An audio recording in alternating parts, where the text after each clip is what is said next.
Welcome back for another episode or edition of the Final Mile. This is the segment where we answer all of your questions.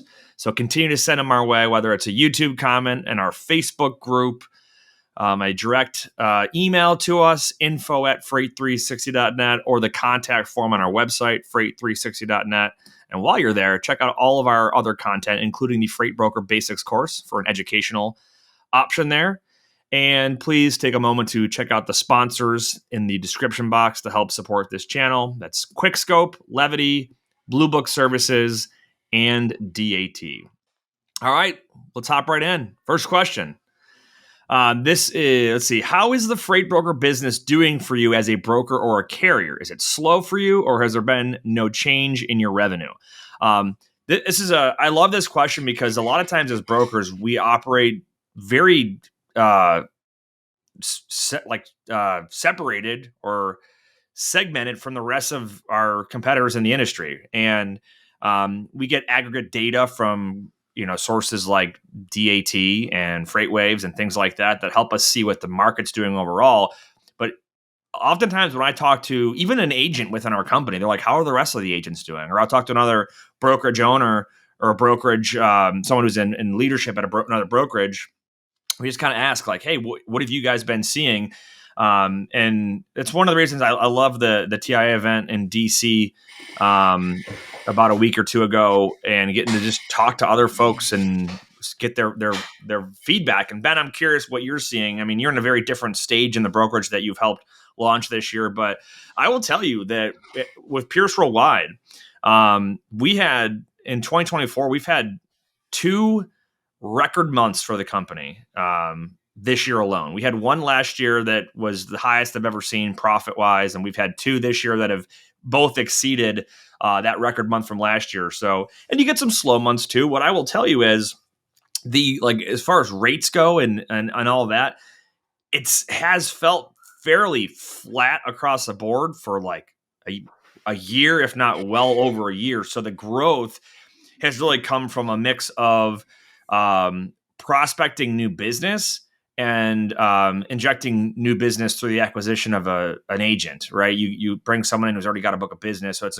whether you're going to hire a W-2 that's got a book of business already, or you're going to contract an agent who's got a book of business already, or if you're a small brokerage that's going to buy another brokerage, that's another way to obviously grow. But there is opportunity just to grow organically through new customers. So we're probably kind of like an oddball in that scenario where we've seen significant growth since the market's been soft. And it's the good thing there is if you can grow or even slowly grow or maintain during a down market, it's going to pay dividends when the market is in its alternative state, which is a more of a tight capacity, increased rates, more demand to ship, things like that. So that's what we're seeing. But again, a lot of effort and a lot of hard work and time goes into being able to see and sustain that growth when the deck is legitimately stacked against you. So, yeah, man, what are you seeing? I mean, you've through coaching of clients, through helping launch a new brokerage this year, Yep. what have you seen overall? I get to see like a pretty wide spectrum of what others are doing, which is, to be honest, one of the main reasons why I wanted to start this with you years ago, is because when you leave a large company and you can just pick up a phone to see or look in a system to see someone else's book and how they're doing, you don't have that as a small business owner or operating as like an agent, right? So one of the biggest benefits I get is exactly what you said, visibility into what others are experiencing, right? The good and the bad. And I would say that like the companies that are doing literally what we talk about in this show, consistently prospecting, increasing prospecting efforts, number of calls, number of follow-ups, spending more time fostering relationships. The sales cycle is longer for sure, but they're absolutely growing. The ones that aren't working harder in the down market, they aren't. Like Steven just put up in his notes, Steven's up $90,000 in gross margin this year. He's down 3% in total margin. So his average margin went from probably 15% to 12%, but he added $90,000 in additional profit dollars to his book of business this year, doing the stuff we talk about. I've got one or two clients, one that has grown 150% this year, doing exactly what we talk about, right? Like adding salespeople, making sure they're trained, giving them the right tools, and helping hold them accountable to making the calls and bring in the customers, right? Like there's for sure growth out there. Like our brokerages is adding customers. We're doing those things. Again, if you're not going to be picking up the phone and prospecting just when it's hard, then like you're going to suffer even to a larger extent. And I think a really good way to look at this is how some of the large brokerages look at both markets. And this is really like their overall strategy. In a tight market where rates are higher and it's harder to find a truck, that's where they're looking for more margin. So they have the whole company focus on like, are we making what we should for the loads we move? In a down market like we've been in for 2 years, they look at how do you acquire the most customer relationships and just more freight. Like not trying to make a lot of money on any one of them, but trying to just get more footholds in other customers, showing your service, building those relationships, because it's a circle, right? Like it is going to turn. It's turning slower than it normally does, but it will inevitably turn back to the way it did. And if you've got more customers working with you, even if it's a couple loads a week or a month, when that market shifts, you're going to be the first people they reach out to for help. Those are the opportunities for you to actually make some more money because the work's harder and you're going to have to work harder.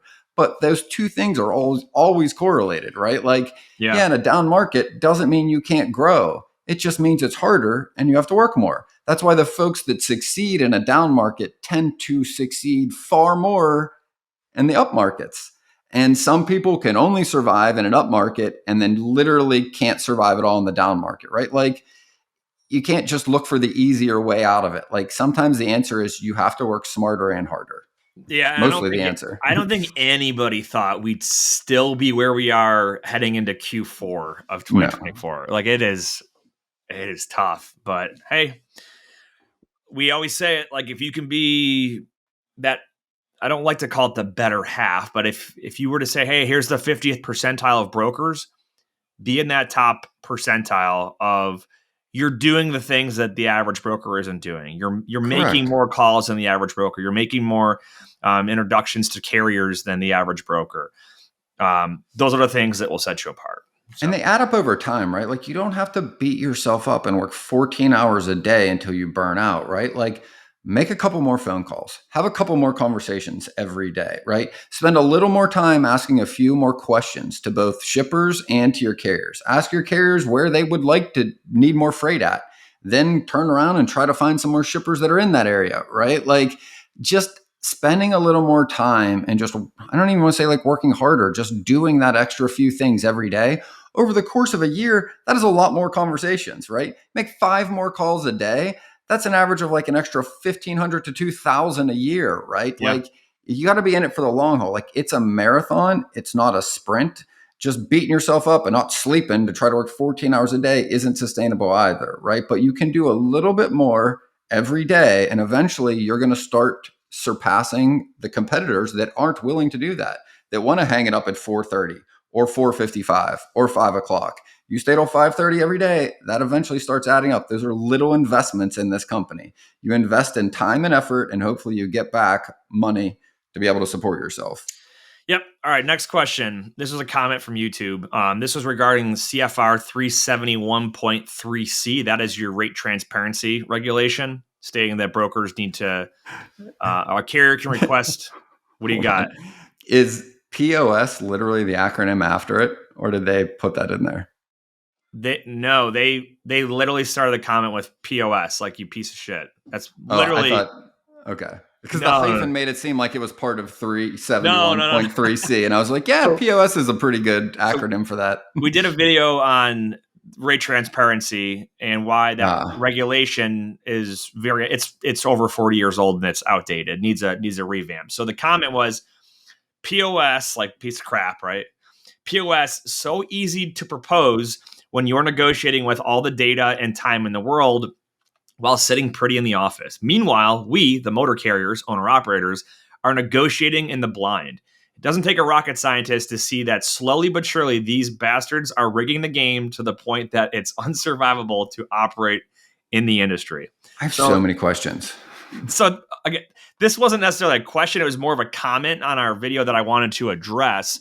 And I'll be nice and fair here. And I appreciate any feedback from any of our listeners or audience, whether it's good or bad or indifferent, because it's engagement and it helps us get perspective on what people are seeing and thinking.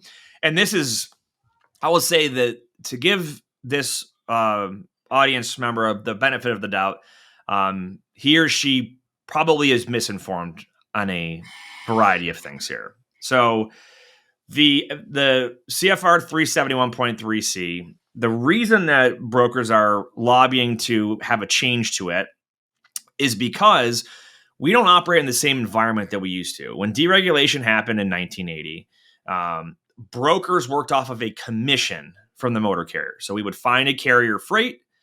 The carrier would pay us a commission off of whatever that freight rate was. Okay.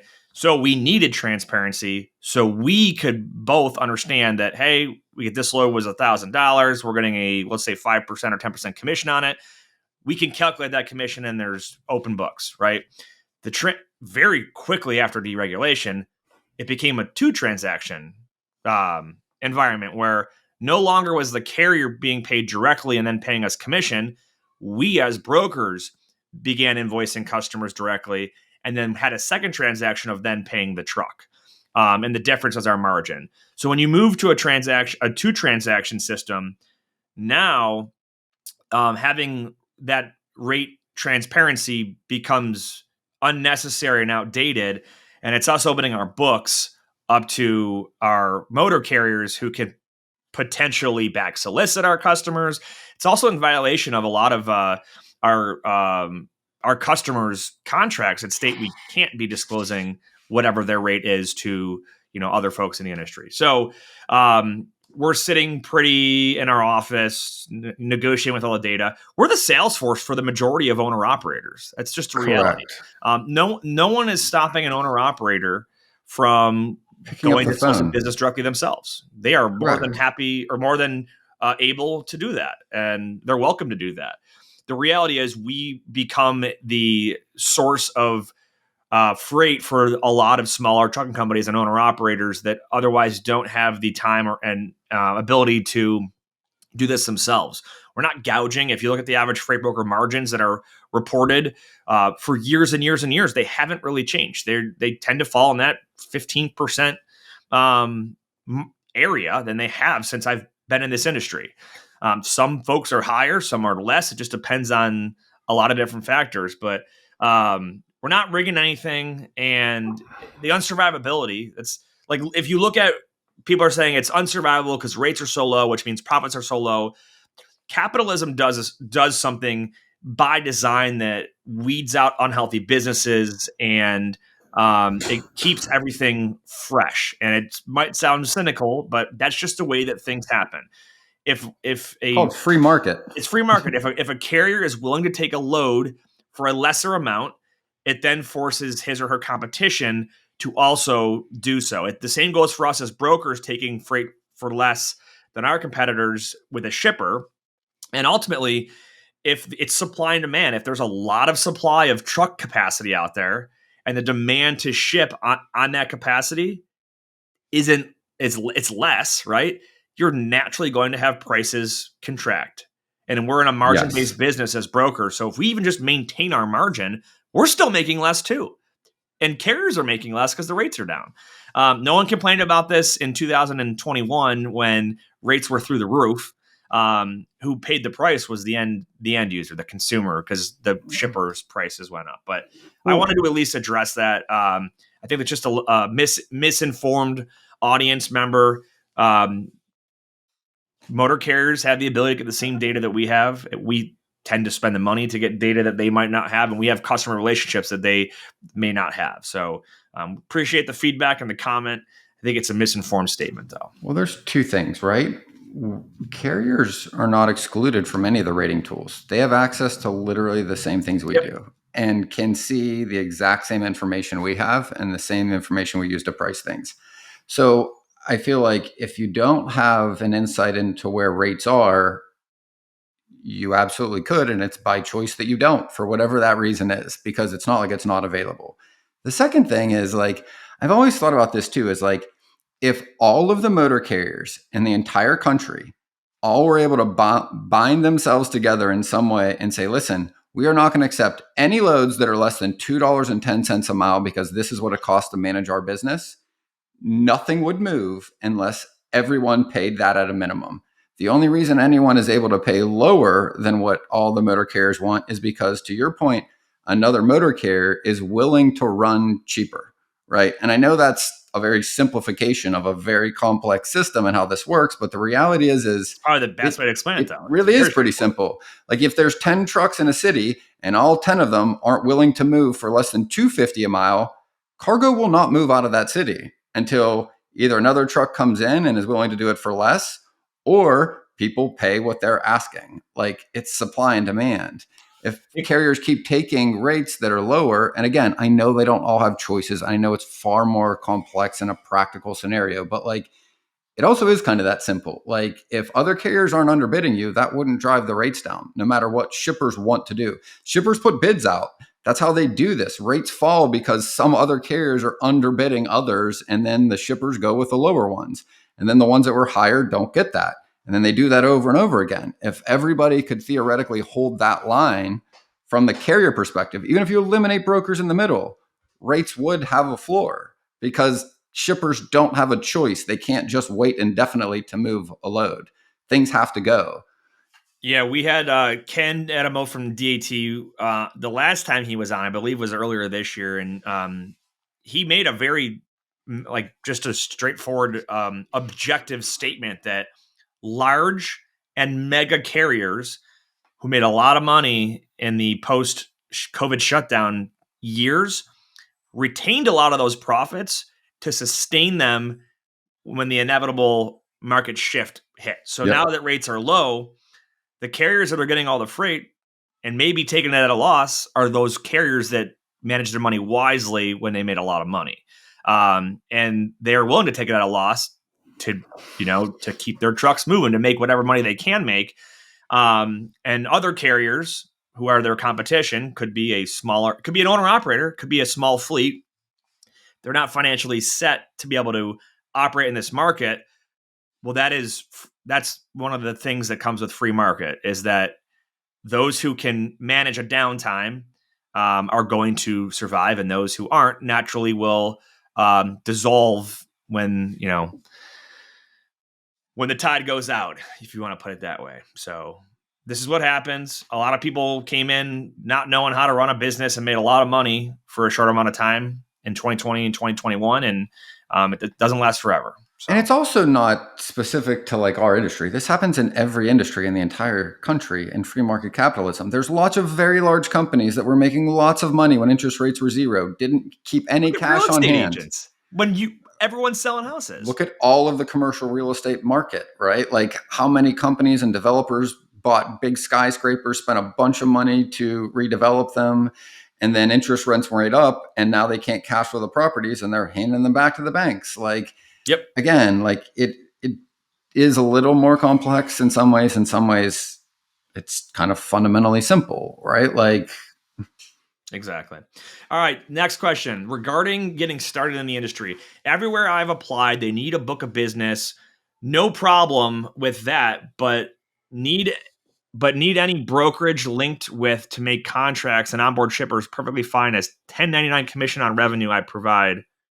I'm very confused about this question. Am I reading this wrong? They need a book of business, which is fine, but need a brokerage linked with to make contracts and onboard shippers perfectly fine as 1099 commission on revenue I provide. Can you mention any companies giving chances to newbies? Okay.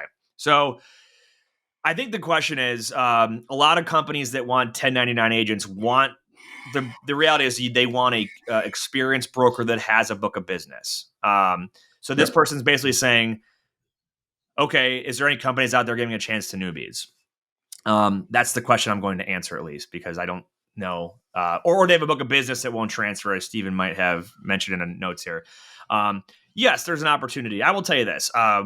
I run an agent division for a mid-cap brokerage, and we're very similar. We're going to want you to have experience, and we're going to want you to have a book of business with a couple of exceptions to policy there. The majority of the companies like ours are going to operate the same way. That's the business model.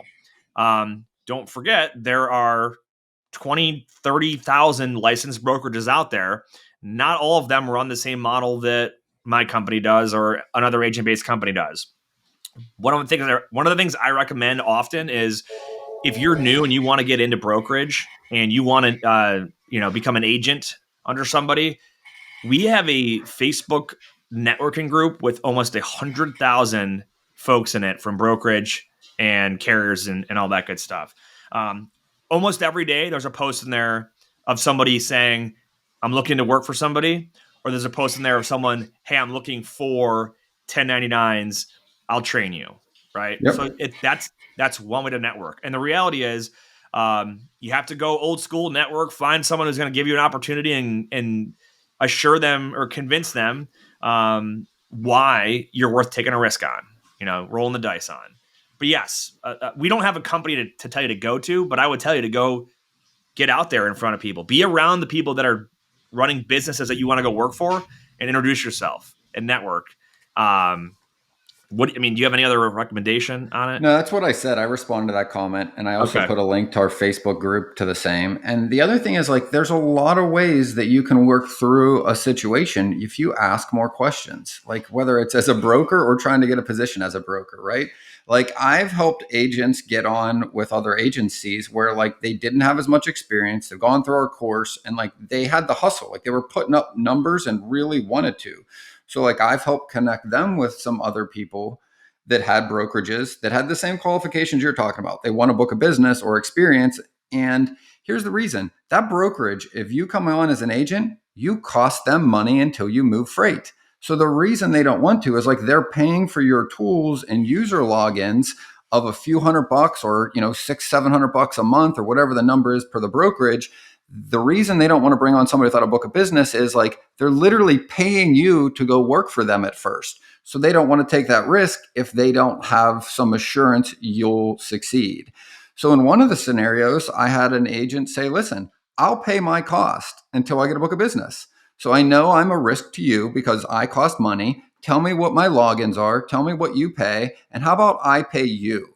And this was an individual that was going to start his own freight brokerage. So he had saved some capital and he was ready to do this. And I said, listen, you're better off going the agent route. He's like, well, nobody wants to take me. I'm like, well, if you got the money saved, why don't you offset the specific risk that is the hurdle? The specific risk isn't, I don't want to work with anybody that doesn't bring a book of business. It's that I got to outlay money until you can succeed. So if you pay that and are willing to pay them for it, a lot of times it might be like, okay, well, if you're willing to do that, then I'll give you a shot for 4 or 5 months, 6 months, or whatever that is, and then have at it, right? Because the other risk to that brokerage is, like, they don't want to be able to have to train you, show you what to do, because they're not built that way. They're not staffed that way. That's overhead. That's somebody else they would have to pay to help you learn that job. If that's what you're looking for, then you go to a W-2 model and you've got to go and give up your time and the ownership of your customers in order to get the training and the security. There are two paths. I just find that most of the people that want the agent, they want everything, but they're not willing to do some of the things that you have to do to get everything. They want to take, and not give. Yeah, I want 70%. I don't know anything, and I want you to train me. Well, like, that's a whole lot of I wants. What are you giving back to the other organization, whoever that is, to make it worth their while? Yep. Good answer. Lastly, what app or system can I use other than Carrier 411 to vet new carriers? I'll answer this one briefly. We've had this question or something similar before. We prefer Highway. I use Highway. FMCSA has publicly available data to do some manual vetting, which then ties into a lot of the systems out there. But DAT Onboard also is another onboarding tool that'll help you vet and onboard carriers. There's companies out there like Carrier Assure and RMIS, My Carrier Packets. These are alternatives to Carrier 411 that, everyone does stuff a little bit different. Some are just vetting, some are just onboarding, some are both. And each platform tends to have its own little proprietary method or mean as to how it gathers and displays its data to its users. But yeah, there's a lot of options out there. Some larger companies have their own internal vetting criteria and or process that they utilize. But I would encourage you, to demo as many of these as you can to figure out what is the best fit and solution for your brokerage wherever you are in your journey. So good questions, though. We appreciate them. That's a wrap, Ben. Any final thoughts? Whether you believe you can or believe you can't, you're right. And until next time, go Bills.